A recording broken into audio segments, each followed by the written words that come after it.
It's 2025, it's the new year. I've already posted a video like this. Other people are going to start posting videos of, is X worth it in 2025? And the answer is yes, they are all worth it depending on what you need for yourself. And here's a couple questions I want you to ask before you go into buying those new things. The first question is what you currently have capable of doing what you needed to do?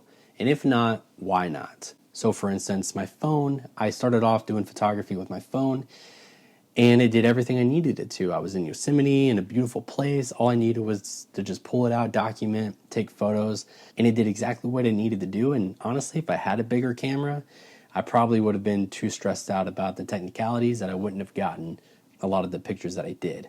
So the phone was perfect for me. And then after a while, I wanted to zoom into wildlife. I wanted to get birds and things like that. So I needed a longer camera lens. So then I got a bigger camera with some zoomies and everything to help me achieve those types of pictures and everything. That being said, I eventually then hit a place where I thought, you know what, the big camera lenses and the zoom ones aren't actually getting the documentary style pictures that I want, and I want the same kind of quality that I'm getting from those than just what my phone camera gets me.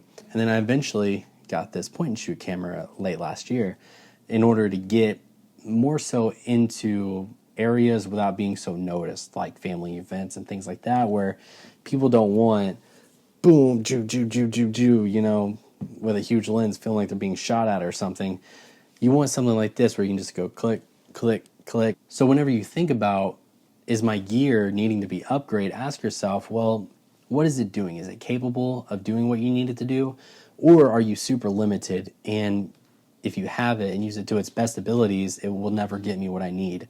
The next question to ask yourself is, what is it that I'm really trying to achieve with this new gear? So for instance, whenever I got this 100 to 400 millimeter lens from Sigma, the real thing that I wanted wasn't just to be able to stretch my camera out into a large distance, because I already had a 300 millimeter lens and I could have made do with that, but I wanted something more weather resistant, and that's what this provided. It definitely gives better quality, definitely reaches a little bit longer than 300, but it's mostly given me weather resistance, which has helped me get lots of really cool pictures in areas and conditions that I wouldn't have felt comfortable putting that other camera and ruining it, for the rest of my life and then not having something. And so that's when I started to realize, okay, what does that new gear mean to me? What is it supposed to get me? What is it supposed to do for me? And is it actually going to achieve it for me? And that's what you seek out, is those types of things. Not just the latest, greatest stuff, not the most expensive thing, not just megapixels, but the memories that I'm trying to achieve. Is it going to get me that? Now, the final thing that I want you to consider is, who are your inspirations? Who are the people that are taking these photos and you're trying to, in some ways, replicate them? For me, that's Jimmy Chin. He's an adventure photographer. He goes out on expeditions, all this stuff. He is someone who I look up to as a photographer that I hope to take pictures like one day. Right now I'm taking pictures of family when we go on hikes and things like that, because another person I looked up to is my Aunt Pam, who actually gave me one of her film cameras, her first camera, I think.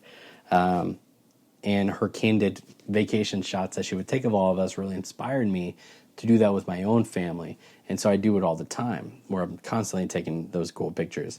But I would love to do expeditions one day with people and take some of those more epic pictures as well.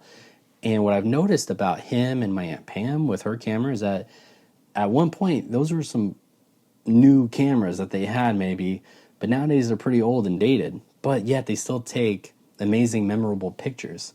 Looking through this photography book, seeing that he was probably shooting on some old cameras to today's standards, but they are giving jaw-dropping images, and moments, really, is what they are.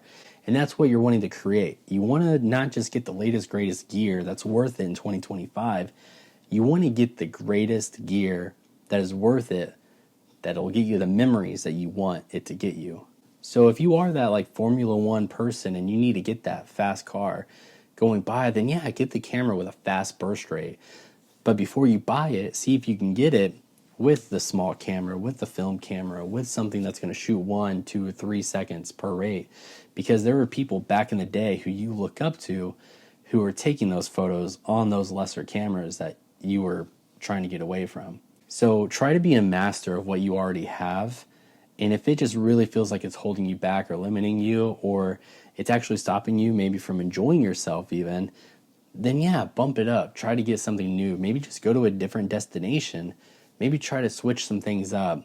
And then if everything seems to be holding you back, then go for it, because there should be no shame in trying to get something new that you want to better your experience in your hobby. It's really just going to come down to your expectations of what that new gear and what your current gear is actually doing for you. So I hope this was really helpful. I hope you didn't feel like I was preaching to you. I'm preaching to myself. I am someone who struggles with things like ADHD. I'm a therapist, and I see this happen with people all the time. It happens with myself. And I understand the idea of FOMO. I understand the idea of the fear of missing out on something amazing that you could have that you don't have, and wanting that new, latest, greatest thing that's going to get you what you want, or that amazing trip that you haven't gone on yet that you want to go on. When in reality, what you have here currently can actually be amazing and beautiful. You just have to explore it to its depths. And then once you decide there's more out there that I want, there's more that I need, then seek some of those things out. But first, find the beauty in what is here with you, and then that'll help you enjoy the beauty that's out there too, or the beauty in the new camera. So thank you all very much. I hope you have a good day, and I will see you all later.